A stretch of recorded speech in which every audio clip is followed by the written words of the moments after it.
దసరా కానుకగా చరణ్ నటించిన ధృవ రిలీజ్ అవుతుంది. అది హిట్ అవుతుంది అని నమ్మకం పెట్టుకున్నారు మెగా ఫ్యాన్స్. కానీ వాళ్ళ ఆశలు అన్ని అడియాసలు అవుతున్నాయని, ఎందుకంటే ధృవ దసరా కానుకగా రావడం లేదట. ఆ చిత్రంలో కీలక పాత్ర పోషిస్తున్న అరవింద్ స్వామికి ఆరోగ్య సమస్యలు రావడంతో సినిమా షూటింగ్ సకాలంలో పూర్తి కావడం లేదు.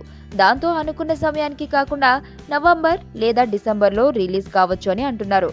సరిగ్గా నెల రోజుల సమయమే ఉండటం, ఇంకా షూటింగ్ పార్ట్ ఉండటంతో దసరాకి రావడం డౌటే అని అంటున్నారు. దాంతో మెగా ఫ్యాన్స్ కు నిరాశేగా మరి. మన లైఫ్ లో చాలా మందిని కలుస్తుంటాం.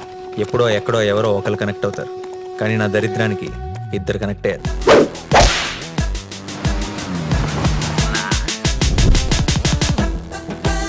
ఈ స్మైల్ చాలా బాగుంది. నిజం అనుకోవద్దు, అబద్ధమే. బానే ట్రై చేస్తున్నావు. I love you. జోక్ చేయకు. ఏంటి నన్ను ఫాలో అవుతున్నావా? నువ్వే స్కూటీ పాడైపోయిందని అబద్ధం చెప్పి నన్ను ఫాలో అవుతున్నావేమో అని నా డౌట్.